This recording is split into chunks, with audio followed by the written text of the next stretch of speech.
शरीर जब गुरुजी ने छोड़ा 31 मई को, और हम भी वहीं थे। वो सारा हमने जितना भी था वो सारा कुछ देखा, और अगले दिन हम आए तो गुरुजी की जो शरीर की वो अस्थियां होती हैं वो गंगा में बही हैं। मैंने कहा हम तो कितने लकी रहेंगे, क्योंकि हमारे शरीर की भी अस्थियां वही गंगा माता को टच करेंगी जाके, और जब वो अस्थियां वहां टच करेंगी गंगा माता को, तो वो कितनी अच्छी वाइब्रेशन होगी वो, कि जहां गुरुजी के शरीर की वो अस्थियां वही हमारी, वो मिलन कितना अच्छा होगा, कितना शानदार होगा।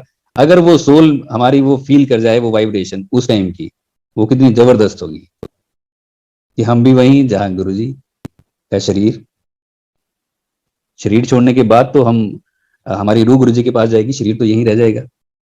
लेकिन ये भी एक फील है, ये मजा भी क्यों छोड़े जो जो है वो मजा गुरुजी के साथ लें जब तक ये शरीर है। बहुत गुरुजी ने सिखा दिया, पूरी फैमिली को गुरुजी ने संभाला। मेरे फादर गुरुजी को कभी उन्होंने सत्संग भी नहीं सुना, कभी वो गुरुजी के पास गए नहीं, कोई सत्संग अटेंड नहीं किया, बल्कि स्टार्टिंग में तो बहुत कुछ उल्टा ही बोला, बहुत कुछ उल्टा बोलते थे। लेकिन जब बीमार हुए तो गुरुजी ने ब्लेस किया। डॉक्टर्स ने कहा था 1 घंटे के अंदर ऑपरेट होंगे तो बचेंगे, अदरवाइज ये नहीं बचेंगे, और 1 घंटे के अंदर अंदर ऑपरेट हो भी गए गुरुजी की कृपा से। और 12 दिन वो हॉस्पिटल में रहे, आईसीयू में रहे। बोलने लग गए थे जब मैं अंदर मिलने जाता था उनको, कि ये 4 लोग आए हुए हैं, काले कपड़े डाले हुए हैं, देख रहे हैं तुम्हें, ये कह रहे हैं चलो। और इस तब मैं बाहर आके सोचता था कि अब मुश्किल है। 71-2 के आसपास उनकी एज थी तब, अल्कोहलिक थे, तो मुझे लगा कि ये मुश्किल है, लेकिन घर भी नहीं बता पा रहा था किसी को मैं। वहां गुरुजी की फ्रेग्रेंस मुझे आई जब मैं आईसीयू के बाहर बैठा था, बहुत जबरदस्त। और 12 दिन के बाद वो डिस्चार्ज होके आ गए, और फिर गुरुजी ने मुझे ड्रीम में आके दर्शन दिए। मुझे कहते कि कोई ऐदा ही ठीक नहीं हो जाता, ये सारे कष्ट मैं अपने ऊपर लिंदा है, ता हुंदा है कोई देखेगा। मैंने कहा हाँ जी गुरुजी। और गुरुजी ने अपना चोला उठाया, जहां जहां पाइप्स मेरे पापा के, जहां जब जो भी जगह लगी हुई थी वो सब गुरुजी के पूरे शरीर पे लगी हुई थी, वैसे वैसे। और मैं देख रहा था, मैंने कहा ये सब कुछ तो पापा के लगा हुआ था सारा कुछ। और गुरुजी इमोशनल हो गए, और गुरुजी की आंखें भर गई, और कहते 10 कब तक मैं ऐदा करता रहूंगा। और मैं भी इमोशनल हो गया, और मैंने भी गुरुजी को जप्फी डाली। मैं कहा गुरुजी कोई गल नहीं, आप हैगे हैं ना, क्यों चिंता करते हो। लेकिन गुरुजी ने कहा कोई ऐसे ही ठीक नहीं हो जाता, ये सारे कष्ट मैं अपने ऊपर लेता हूँ। करीब 9 साल उनको दिए, और 80 के एज में वो उन्होंने भी शरीर छोड़ दिया, एक्सपायर हो गए वो 2017 मार्च में। गुरुजी के मुंह से निकली हुई हर एक चीज उसके गहरे मीनिंग ही है। बहुत कैजुअल गुरुजी बोल जाते हैं, लेकिन उसके पीछे पूरा लाइफ का सार होता है। अगर एक एक लाइन गुरुजी की पकड़ी जाए तो जिंदगी कुछ और बननी शुरू हो जाए। हर एक लाइन के बहुत गहरे मीनिंग है। गुरुजी प्रवचन कम करते हैं, ये हमने देखा है। जब गुरुजी फिजिकल फॉर्म में भी रहे तब गुरुजी ने बहुत कम प्रवचन किए। प्रवचन इन द सेंस कि जिस तरह से गुरु करते हैं वैसे नहीं किए, लेकिन बहुत सी ऐसी बातें संगत के साथ की जिससे लाइफ संगत की एक सही डायरेक्शन में चले, और आना जाना जो है इससे छूट के गुरुजी के चरणों में जगह मिले। पता नहीं कितने जन्मों से भटकते हुए आ रहे हैं, तब जाके गुरुजी मिले हैं। हमें वो सब कुछ बिल्कुल भी नहीं पता है। पता तो हमें ये भी नहीं था कि गुरुजी मिलेंगे। अगर हम सारे सोच के देखें तो ऐसे लगता है कि ये कैसे हो गया। ना तो इस जन्म में कुछ ऐसा किया है, मैं तो खुद सोचता रहता हूँ कि ऐसे मैंने कौन से ऐसे काम किए होंगे। मेरी एज 30-31 साल के आसपास की रही होगी जब गुरुजी से मिलना हुआ, जब गुरुजी के दीदार हुए। तब तक की अगर मैं लाइफ देखूं तो लगता है कि ऐसा कुछ मैंने किया ही नहीं, कि महाशिव मुझे अपनी शरण में बुलाएं और प्यार करें, न सिर्फ मुझसे, मेरे परिवार से। न सिर्फ मुझे संभाले, मेरे परिवार को।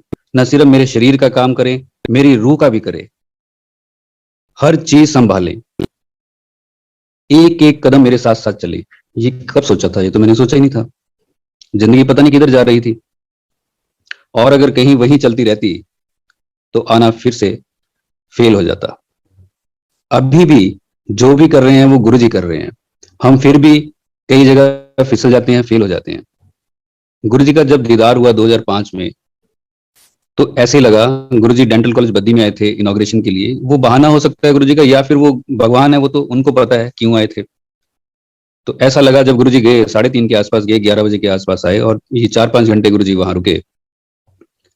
मुझे ऐसा लगा जैसे कोई कुछ मेरा निकाल के ही ले गया अंदर से। मैं खाली बैठा हूं, बस एक शरीर, रूह नहीं है अंदर।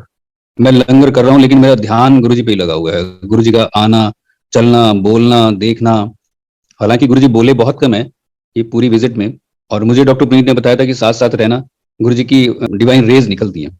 तो मैं साथ साथ रहा। मैंने कोशिश ये की है कि थोड़ा सा भी दूर ना रहूं गुरु जी से, क्योंकि पता नहीं था डिवाइन रेस कितनी दूर तक जाती हैं। और जब गुरु जी गए तो मैं पूरा हिला हुआ था, और उसके बाद लाइफ यू टर्न ले गई। जो पता नहीं किधर जा रहे थे वो किधर चल पड़े। आज अगर ये सत्संग हो भी रहा है, मैं पीछे मुड़ के देखूं तो ना तो मैं कभी सत्संग ही रहा हूं, ना ही मुझे किसी गुरु में विश्वास रहा है। कुछ एज भी ऐसी होती है कि उसमें किसी को मानने का मतलब ही नहीं बनता है। बस भगवान है, वो डर एक जहन में सबके होता ही है कि भगवान है, कोई पावर है, मंदिरों में है, शिव जी है और ये सारा कुछ है। वो जो जैसे रिचुअल्स या जो सब कुछ त्योहार वगैरह सब कुछ चलते हैं, वो नॉर्मल सी चीजें वो जो है वो हम भी करते थे, और वही हम भगवान समझते थे। लेकिन गुरु जी आए तो गुरु जी ने इतना नजदीक नजदीक कर दिया मामला कि भगवान से आमने सामने बात हो गई। और भगवान भी वो जो भगवानों के भगवान है, महाशिव है। आज की डेट में कितने लोगों के ड्रीम में गुरु जी आते हैं, नई हो पुरानी संगत हो, पहले दिन से ही जब से गुरु जी ने ये सारा कुछ शुरू किया है, गुरु जी खुद आते हैं। बहुत सी संगत को भगवानों के दर्शन करवा रखे हैं। मुझे कभी किसी भगवान के दर्शन ऐसा नहीं हुए, कभी नहीं हुए जिंदगी में, ना तो पहले ना उसके बाद। अभी बस सिर्फ ये मुझे काली माता के दर्शन हुए हैं। भगवान के नाम पे अगर मैं कहूँ गुरु जी के अलावा, तो काली माता मेरे ड्रीम में आए थे। वो मेरे साथ साथ चल, मैं डर गया देख के उनको, और वो सामने दीवार पे जाके ऐसे बैठ गए। मैं और गुरु जी का मंत्र जाप करने लग गया जोर जोर से। डर गया था उनका उस रूप को देख के, जो देखते ही हैं हम। एक हाथ में उन्होंने वो किसी की वो जो पकड़ रखता है, सिर पकड़ा होता है, वो सारा कुछ जीभ निकली हुई है उनकी, और मैं गुरु जी का मंत्र जाप कर रहा हूँ। उन्होंने मेरे सर पे हाथ रखा और वो भी साथ साथ गुरु जी का मंत्र जाप करवा रहे हैं मुझसे। वो भी बोल रहे हैं हाँ जैसे टीचर कभी बोलता है ऐसे कि हाँ ये ठीक है, A for apple, B for boy, हाँ वो भी साथ साथ बोल रहे हैं ऐसे। और वो भी गुरु जी का मंत्र जाप कर रहे हैं। और मैं सुबह उठा और मैंने कहा ये काली माता मेरे ड्रीम में कहाँ से आ गई ये। और मैंने देखा सप्तमी थी, वो काली माता का ही डे था। सुबह उठ के मैं इधर उधर सर्च करने लगा, मैंने कहा जरूर आज काली माता का डे होगा जो आज आए हैं। और जब पता चला कि हाँ बिल्कुल सही सप्तमी है, उनका ही डे था वो। ये मेरे ड्रीम में जो है आज तक एक भगवान आए, अदरवाइज कोई नहीं आए, गुरु जी आए। इससे पहले भी अगर हम भगवानों के पास जाते रहे हैं तो कभी नहीं, शिव जी के पास तो बहुत पहले से जा रहा हूँ। ना मेरे कभी पापा को आए ड्रीम में कभी शिव जी, ना दादा को आए, ना दादी को आए, ना किसी और को, ना उससे पहले कभी मुझे किसी ने ये कहानी सुनाई है कि हाँ उनके ड्रीम में आए। लेकिन गुरु जी आते हैं। गुरु जी ने भगवान को बहुत नजदीक कर दिया, भगवान से प्यार करना सिखा दिया। मुझे ऐसे लगा मेरी रूह कोई खींच के ले गया और मैं बस शरीर वहां पे बैठा हुआ हूँ। लंगर प्रसाद में कर रहा हूँ 3:30 पौने 4 बजे, और ऐसे बेचैन सा बैठा हुआ हूँ कि मैं ऐसे यहाँ कैसे रह गया। मुझे तो गुरु जी के पास जाना चाहिए कि मुझे उठा के कोई ले जाए। तड़प गया एकदम से पूरी तरह से। और मैंने डॉक्टर पुनीत को कहा तो उन्होंने कहा 7 जुलाई को चलेंगे। मैं 7 जुलाई को वहां पहुंचा। 7 जुलाई को गुरु जी के दीदार हुए बड़े मंदिर में। 8 बजे के आसपास हुआ है गाड़ी से, और खड़े हो गए सारे, और बैंड हुआ। गुरु जी का आना, बैठना सामने और उनको निहारना, और उसके बाद लंगर प्रसाद होना, गुरु जी के फिर पैंट शर्ट में आ जाना, फिर डांस होना, ये सारा कुछ देखा। और देखने के बाद रात को लेट नाइट हम वहां से चले, अगले दिन आए। तो ये दीदार हुए मुझे गुरु जी के दूसरी बार बड़े मंदिर में। इससे पहले लाइफ जो थी वो कहीं और ही जा रही थी। फिर मुझे बाबा के पास जाना हुआ, साईं बाबा के पास मुझे कोई ले गया था करीब 1-1.5 साल पहले। और मन में इच्छा होती थी कि कोई ऐसा कोई इंसान हो जिसने बाबा को देख रखा हो, मैं उसको टच कर लूंगा क्योंकि उसने भगवान को देख रखा है। लेकिन देखिए गुरु जी का हिसाब किताब की महाशिव मेरे सामने आ गए, और मैं किसी इंसान को टच करने की बात सोचता था कि जिसने बाबा को देख रखा हो, यहाँ मैं सीधे गुरु जी को टच कर रहा था और गुरु जी को देख रहा था। फिर गुरु जी से बातें भी हुई। आप सोच सकते हैं कि जमीन से उठा के सीधे फलक पे बिठाने वाली बात है कि मैं क्या सोच रहा था और मुझे क्या गुरु जी ने दे दिया। बहुत सी चीजें गुरु जी ने लाइफ में बताई, समझाई, सिखाई। लेकिन स्टार्टिंग में ये हो जाता है कि गुरु जी मिरेकल्स करते हैं और लाइफ में हमारी लाइफ को संभालेंगे। कोई भी बात हो वो गुरु जी से बोल देना, चाहे मन में चाहे सामने। लेकिन धीरे धीरे गुरु जी जो नई संगत है, मैं उनसे उनको कहना चाहता हूँ ये, स्टार्टिंग में बहुत जल्दी गुरु जी सारा कुछ करते हैं और धीरे धीरे गुरु जी टेस्ट भी लेते हैं, और संगत को वो परफेक्ट बनाने के लिए होता है, उसमें टूटना नहीं होता है। हमारे जो अपने एक्सपीरियंसेस रहे हैं वो आपसे शेयर करते हैं। मैं भी वही करता हूँ कि स्टार्टिंग में मेरे भी एक प्लॉट की बात थी तो मैंने गुरु जी को बोल दी। जब मुझे डॉक्टर पुनीत ने सत्संग सुनाया कि गुरु जी ने मेरे भाई की एडमिशन करवा दी और ऐसे कर दिया, गुरु जी ने वैसे कर दिया, तो मैंने कहा मेरे भी ऐसी है। तो गुरु जी को मन में ही मैंने अरदास की थी, बड़े मंदिर बैठ के गुरु जी सामने बैठे थे 7 जुलाई को ही। और वो पूरी होगी 3 दिन के बाद, जो करीब 10 साल से पूरी नहीं हो रही थी। हमारे बहुत पैसे फंसे हुए थे उसमें। ये दुनियावी चीजें थी जो इंसान मांगता है, लेकिन अब सोचता हूं मैं कि वो भी क्या चीजें मांग रहे थे वो। देखिए, जब स्टार्टिंग की चीज होती है, और आज कितनी देर आगे, 17 साल आगे आ गए, 17-18 साल हम आगे आ गए हैं। अब पीछे मुड़ के जब देखते हैं कि हम क्या मांगते रहे गुरु जी से, ये मांग भी हमें नहीं करनी चाहिए थी, लेकिन नए नए थे। अभी भी जो नई संगत है, वो भी ये बहुत कुछ चीजें करते होंगे कि हमारा ये हो जाए, हमारा वो हो जाए।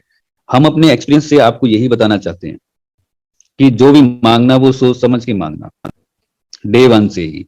जल्दी जल्दी में कहीं ऐसा ना हो कि बाद में थोड़ा सा लगे कि हमने कुछ गलत मांग लिया। या हमें गुरुजी, बहुत बड़ी पावर है गुरुजी, पूरे ब्रह्मांड ब्रह्मांड की एक शक्ति है जिससे पूरा ब्रह्मांड चलता है, यूनिवर्स चलता है पूरा।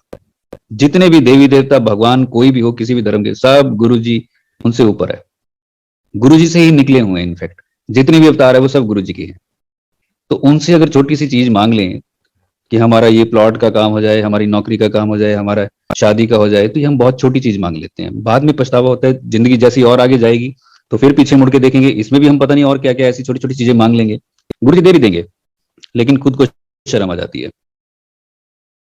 काम गुरु जी ने वो कर दिया, गुरु जी ने अपनी लगन लगवा दी, प्यार बढ़ा दिया, क्योंकि गुरु जी अंदर से ही ट्रांसफॉर्म कर देते हैं।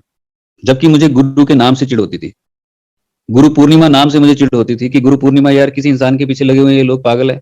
और ये क्या धूप दीप अगरबत्ती करके ये सारा कुछ करते रहते हैं। आज गुरु पूर्णिमा है, सुबह उठ के चले हुए हैं, हमारे गुरु वहां, हमारे गुरु वहां। मुझे लगता था इन लोगों में कुछ कॉन्फिडेंस नहीं है, कुछ कर नहीं सकते ये लोग, तो किसी को पकड़ लिया कि ये चमत्कार कर देगा। कब मैं भी उस तरफ चल पड़ा, कब मैं भी गुरु गुरु करने लग गया, मुझे खुद नहीं पता कैसे गुरु जी ने एकदम से ट्रांसफॉर्म कर दिया। और आज सत्संग भी हो रहा है। तो गुरु जी के पास कुछ भी हो सकता है। कई बार हम जज करते हैं कि सामने वाला जो है वो इस तरह का नहीं हो सकता है, या इससे सत्संग नहीं करना है। मेरा एक खुद का फ्रेंड था, मैंने सत्संग नहीं किया उससे। और दूसरे वाला जो फ्रेंड था मेरा, 3 लोग थे हम, वो बड़े मंदिर लेके पहुंच गया। उसको 2011 की बात है, 10 या 11 की बात हो गई है। वो वहां बड़े मंदिर पहुंच गया। मैंने कहा पहुंच गया? कहता हाँ। कहता मैंने कहा किसके साथ आया? करे उसके साथ आया। मैंने कहा यार उसको लेके आ गया तो वो तो बहुत अजीब सा है लड़का वो। उसके बारे में जो सामने से दिखता था वो मैंने कहा उसको, कि मैंने कहा यार मैंने तो उससे सत्संग कभी किया नहीं, इस मारे किए, पता नहीं यार किस तरह का बंदा है, और ऐसे सत्संग गुरु जी की बात नहीं करनी है इसे। कहते अब मुझे उसने बोल दिया कि चलना है मुझे, जिसकी कॉल होती है गुरु जी को, गुरु जी के पास। कहता मुझे उसने कहा कि तू चल रहा है तो मैंने भी चलना है यार, मैंने बहुत सुना है, मैं भी चल पड़ता हूँ, छुट्टी तो है। और वो आ गया, और वो बड़ा ट्रांसफॉर्म हुआ। उसके बाद वो स्पिरिचुअली इतना एलिवेट हो गया, मैं खुद हैरान हूँ। मैं उसे दूसरे लड़के से बात भी करता है, देख यार, मैंने कहा मैं तो ये सोचता था कि मैं इससे सत्संग भी नहीं करूंगा, और उसकी तेजी इतनी हुई है इस रास्ते पे कि वो उसने जो बारीक बात है वो पकड़ ली, उसने रूहानी बात पकड़ ली, और वो चल पड़ा और चेंज हो गया। कई बार हम सामने, तो मैं ये अपनी कमियां भी बता रहा हूँ, क्योंकि इंसान है, कुछ ऐसी ऐसी चीजें लाइफ में चलती रहती हैं, हम बहुत गलतियां भी कर जाते हैं। तो सत्संग तो हम करीब करीब सबसे करें, जरूर करें, कोई सामने से कैसा भी हो। हमें नहीं पता है कि वो कैसा है और कब उसकी लाइफ चेंज हो जाए। हमने अपनी तरफ से सत्संग करना है, गुरु जी की डिविनिटी के साथ जोड़ने की कोशिश करनी है। जोड़ते तो गुरु जी हैं, करना तो उन्होंने ही है, हम तो एक जरिया बनते हैं, जिसको जोड़ना है गुरु जी ने जोड़ ही देना है। तो ऐसे करके गुरु जी के पास हम जाते रहे। जब भी दिल करता चले, दिल कर क्या करता, गुरु जी जब बुलाते तो चल पड़ते। हमने कहा कि हम महीने में एक बार जरूर जाया करेंगे, कम से कम, ज्यादा जाएं तो वो गुरु जी की इच्छा है। और हम ऐसे ही जाते भी रहे गुरु जी के पास। गुरु जी ड्रीम में आते रहे, ड्रीम में आके बहुत कुछ बताया। आज तक अभी 2-1 साल पहले की बात है, कोविड से पहले एक सत्संग हुआ यहाँ पे, एनुअल सत्संग होता है बद्दी में, गुरु जी का मंदिर है। गुरु जी की कृपा से ही बना 2006 में, उनकी परमिशन से बना। तो जब सत्संग की तैयारियां करते हैं हम, एनुअल सत्संग नवंबर में होता है, इस बार 27 नवंबर को है। तो हम ये भी करते हैं कि कैटरिंग वाला कौन, टेंट वाला कौन, और ये सारी डिस्कशन जब करते हैं, तो एक दिन पहले या 2-3 दिन पहले शायद गुरु जी ड्रीम में आए और मेरे साथ बैठे और कहते आलू एन लिख, प्याज एन लिख, एन किलो लिख, टमाटर एन किलो लिख, नहीं एन नहीं एन लिख। और ये सारी लिस्ट गुरु जी ने बनवाई। ये जो भी सामान, हम तो ये सोच रहे हैं कि हम कुछ तैयारी कर रहे हैं, ये कर रहे हैं। जहां जहां गुरु जी का सत्संग होता है, सब कुछ गुरु जी कर रहे होते हैं। वो हमें लगता है हम किसी से बात कर रहे हैं, हम कुछ तय कर रहे हैं। सब कुछ जहां गुरु जी की बात, गुरु जी से रिलेटेड बात, सत्संग, वहां गुरु जी की इंटरवेंशन। बोलते भी वही है, वही बुलवाते भी हैं, और हमें लगता है कि हमने कुछ किया है। 2006 में एक दिन हम ऐसे ही बैठे हुए थे कैंटीन में, गुरु जी के पास तो हम जाना शुरू कर दिया था और जाते रहे गुरु जी के पास। 2006 में ऐसे ही हम एक दिन कैंटीन में बैठे हुए थे, तो एक डॉक्टर यशपाल है, सीनियर डॉक्टर थे, वो मेरे साथ बैठे हुए कहते यार कोई ऐसी जगह ढूंढ जहां बैठ के हम थोड़ा सा भगवान की बात कर सके लंच टाइम में, इधर उधर की बातें करते हैं हम, टाइम वेस्ट करते हैं।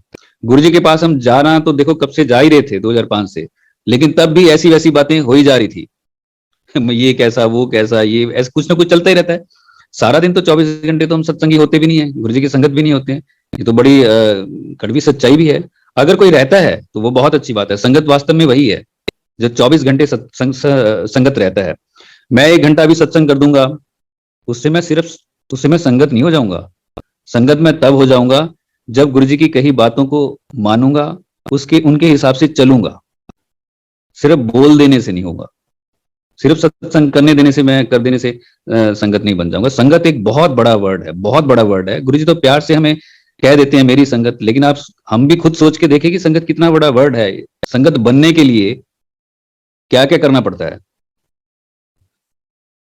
पता चलेगा कि हम तो संगत वर्ड भी उसके भी लायक नहीं है, बाकी तो बहुत चीजें और हैं क्या क्या हम करते रहते हैं। खैर, गुरु जी की कृपा है कि उन्होंने हमें अपने शरण में रखा और संगत नाम हमें दिया। तो ऐसे करके हमारी जो जर्नी शुरू हुई। उन्होंने कहा कि ऐसा कोई रूम देख जहां बैठ के हम भगवान का नाम ले सकें। तो मैंने कहा कि ठीक है, फिर एक गुरु जी की छोटी सी फोटो रख लेंगे। अंगूठा और उंगली से मैंने इशारा किया, एक छोटी सी फोटो गुरु जी की रख लेंगे। कहते हाँ ठीक है। और मैंने सारा इधर उधर देखा, सोचा, मैंने कहा कोई रूम नहीं है। कहते मेरा ही रूम ले लो, HOD थे वो एक, और उसी में ये रख लो फोटो। और हमने तुरंत वहीं पे, मैं, डॉक्टर पुनीत, डॉक्टर बलजीत और 4-5 लोग हम इकट्ठे हुए। कारपेट, कर्टन, CD प्लेयर, गुरु जी की गद्दी वही जिसपे वो बैठे थे वो भी लगा दी। गुरु जी का स्वरूप सिलेक्ट कर लिया, एनलार्ज करने के लिए दे दिया। और 2-3 दिन के अंदर वो मंदिर तैयार हो गया, 10 फीट बाई 10 फीट का, सिर्फ करीब करीब ये हमने कर दिया, तैयार कर दिया। और उसके बाद जब एनलार्ज करने के लिए हमने दे रखा था गुरु जी का स्वरूप, उसमें जब जिस दिन हमें मिलना था वो उससे 1 दिन पहले की बात है, उससे 1-2 दिन पहले की बात है। तो मन में ख्याल डाला गुरु जी ने कि हमने किसी से पूछा नहीं है और मंदिर बना रहे हैं। और मैंने दीपेंद्र अंकल है, जनरल दीपेंद्र अंकल पंचकुला में, उनसे मैंने फोन किया। उनको मैंने बोला कि अंकल हम गुरु जी का मंदिर बना रहे हैं कॉलेज में। कहते वेरी गुड, गुरु जी से परमिशन ले ली? मैंने कहा नहीं वो तो नहीं ली। तो कहते दिस इज रॉन्ग, आप पहले उनसे पूछो, आप उनकी परमिशन के बिना कैसे बना सकते हो। तो मैंने कहा ठीक है। और मैं डॉक्टर पुनीत हमने डिस्कस किया। हमने फोटोग्राफर को बोला कि तूने फ्रेम तो नहीं किया? कहते नहीं। तो हम गुरु जी का वो स्वरूप लेके गुरु जी के पास गए और गुरु जी से हमने रिक्वेस्ट की कि गुरु जी को पहले बताया, माथा टेका लंगर प्रसाद के बाद। जैसे ही गुरु जी ने कहा कि चलो भी बद्दी वाले, तो मैं माथा टेका और मैंने वो रोल करके उठा रखा था। हम सारे ही खड़े थे, गुरु जी से पूछने में डर भी लगता था, क्योंकि गुरु जी कुछ भी जो भी होगा वो सबके सामने बोल देंगे। डांटना है तो भी, प्यार करना है तो भी, हंसी मजाक है तो भी। तो ये डर भी लगता था। वो मैंने रोल करके उठा रखा था। जैसे ही गुरु जी के चरणों में प्रणाम किया और मैंने कहा गुरु जी थोड़ा एक मंदिर बना रहे हैं, बनाया कॉलेज। तो गुरु जी कहने अच्छा ये तो अच्छा हो गया। तो मैंने कहा गुरु जी ब्लेस कर दो, लिख दो। तो थोड़े से हम हवा में भी आगे कि गुरु जी की यस हो गया, अच्छा हो गया, ये तो बोल दिया गुरु जी ने। तो हम चारों लोग गुरु जी के पास बैठे, 4 कोने से पकड़ा और गुरु जी को कहा गुरु जी ब्लेस कर दो। तो गुरु जी ने एक अपना राइट हैंड ऐसे हाथ किया और उसमें एक पेन आ गया। मुझे पता नहीं किसी ने रखा होगा उनके हाथ में या अपने आप आया हो वो। और गुरु जी को हम कहने लगे यहाँ लिख दो, यहाँ लिख दो। नहीं गुरु जी यहाँ लिख दो। तो गुरु जी ने एक जगह लिख दिया लेफ्ट साइड में उस स्वरूप के, blessings always Baddi college happy life गुरु जी। और फिर गुरु जी सबको बताने लग गए कि ये डेंटल कॉलेज, ये BDS है बत्ती दंदा सर्वनाश डेंटल कॉलेज है, डॉक्टर है बद्दी दे। मैं गया थी उत्थे इनॉग्रेशन ली, इन्होंने मेरा मंदिर बनाता, इनू दिखा उन्होंने दिखा, ऐसे ऐसे जैसे गुरु जी बोलते थे वैसे बोलने लग गए। और हमने दिखाया। खैर हम तो दूसरी हवा में चले गए थे एकदम से, हमें दूसरे थोड़े नजर आ रहे थे। वहां पे गुरु जी से बात हो रही थी। तो और जब गुरु जी से बात हो तो दूसरा कोई नजर आए भी कहां से। और हम हवा में थे और पूरे कि गुरु जी ने यस कर दिया, जो हमने किया वो गुरु जी ने यस कर दिया। तब तक भी हम ये सोच रहे थे कि हमने कुछ किया है, आके हमने वो लगा भी दिया और मंदिर बन भी गया। लेकिन 2009 में पता चला जब एक संगत आए हमारे पास, ओल्ड संगत, गुरु जी के साथ काफी लंबी एसोसिएशन उनकी रही है, बहुत पुराने। उन्होंने कहा कि जब गुरु जी यहाँ आए थे तो मैंने उनको मुझे बड़ा लगा था कि गुरु जी ने मुझे नहीं बुलाया बद्दी में, मैं पंजाब से आ जाता। तो कहते लेकिन शाम को गुरु जी से मेरी बात हुई तो मैंने कहा गुरु जी तुसी मैंने बुलाया नहीं, मैं भी आ जाता। तो गुरु जी कहते मैं अज बद्दी गया थी, उत्थे एक बूटा लगा के आया, एक दिन बहुत बड़ा पेड़ बनू तो लोग उत्थों मेरी कृपा लेके जाया करूँ। तो ये देखिए, गुरुजी ने तो पहले ही 2005 में ही ये बता दिया था कि आगे क्या क्या होना है और किस तरह से होना है। हमें नहीं पता था। हम सोच रहे कि हमने कुछ प्लान किया बैठ के कि हम एक रूम बना लेते हैं, एक सब ग्रुप सेलेक्ट कर लेते हैं। सब गुरुजी करते हैं, गुरुजी ही बुलवाते हैं, गुरुजी ही वो थॉट डालते हैं। गुरुजी पहले ही दिन वो सारा कुछ कर गए थे कि क्या क्या होना है, लेकिन हमें थोड़ा गुरुजी ने वो मीडियम बना लिया या कुछ भी है। और तब हम ये सोचते, आज भी अगर हम कुछ करते हैं कि सत्संग करवा लिया, या हो गया, ऐसा हो गया, वैसा हो गया, सब गुरुजी करवाते हैं, वो श्योर है।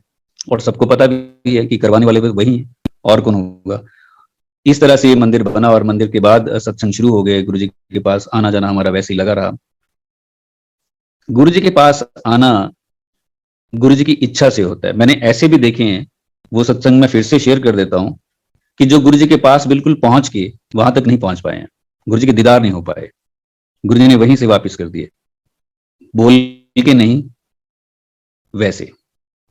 हम जो गुरुजी ने बोला कि एक बार बोला गुरुजी ने 100 गड्डी भर के आनी चाहिए कॉलेज से, तो हम सत्संग करने लगे। हम तो सबसे सत्संग करते ही थे, क्योंकि मंदिर बना हुआ है। जब भी जाते थे एम्पायर स्टेट, तो नए नए लोगों को भी लेके जाते थे, बहुत सी गाड़ियां लेके जाते थे। तो एक डॉक्टर भी थे, उनसे हम सत्संग करते थे। वो थोड़े से स्पिरिचुअली एलिवेट समझते थे अपने आप को, या होंगे ये पता नहीं। विवेकानंद, दयानंद की ऐसी बुक्स वो लेके ऐसे घूमते थे, और हम उनको मंदिर में बिठा लेते थे लंच टाइम में, गुरुजी के कॉलेज में ही, और उनसे सत्संग करते थे। तो हमने कई बार कहा कि चलना डॉक्टर साहब के, हाँ हाँ चलेंगे चलेंगे। एक दिन उनका मुझे फोन आया कि बता गौतम कहाँ पे है गुरुजी का मंदिर, दोपहर को 12 बजे। मैंने कहा इस टाइम थोड़ी मिलेंगे, वो तो शाम को मिलेंगे 7 बजे। कहते कोई बात नहीं, तू बता दे, मैं अपने आप देख लूंगा। मैंने कहा ठीक है। मैंने एड्रेस दे दिया एम्पायर स्टेट का। अगले दिन वो आए, तो मैंने कहा हो गए दर्शन गुरुजी के? तो मेरी तरफ घूर के ऐसे देखा उन्होंने। अच्छी खासी बॉडी भी थी उनकी, मेरी इतनी नहीं है। तो जब घूर के देखा, मैंने कहा पता नहीं क्या पूछ लिया मैंने।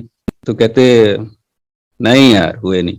मैंने कहा क्यों, एड्रेस तो ठीक था, वही वहीं गए थे ना? कहते हाँ हाँ वहीं गया था, बाहर ऐसे एम्पायर स्टेट लिखा हुआ है, अंदर जाओ, लेफ्ट मुड़ो, राइट मुड़ो, फिर कुछ सीढ़ियां हैं। मैंने कहा हाँ बंदा ठीक तो पहुंच गया ये। कई बार ऐसा होता है कि पता नहीं कहीं और ही जाके आए। तो मैंने कहा फिर? कहते मैंने वहां से नॉक किया तो कोई नहीं आया, दोबारा नॉक किया तो किसी ने कर्टन हटाया खिड़की से, और कहते हाँ जी। तो मैंने कहा गुरुजी से मिलना है। गुरुजी शाम को बैठते हैं 7 बजे, शाम को आना। और इतनी जोर से कर्टन मारा। कहता मैंने कहा गुरुजी अंदर ही हैं? कहते हाँ अंदर ही है, लेकिन शाम को आना 7 बजे। और कहते मैं आ गया। कहते बताओ यार, इतनी दूर से बंदा गया है, क्या था, एक दरवाजा खोलते और मिल लेते। वो इसको भी ये बता रहा है कि मैं गया था और गुरुजी को उठ के आना चाहिए था, क्यों नहीं मिले मुझसे गुरुजी? अरे भाई कर्म होते तब मिलते ना, कर्म होते तो दरवाजा खुलता। तो फिर विवेकानंद को और दयानंद को पढ़ के पाया क्या? कम से कम ये बात तो समझ लेते हैं कि कर्म के हिसाब से भगवान मिलते हैं।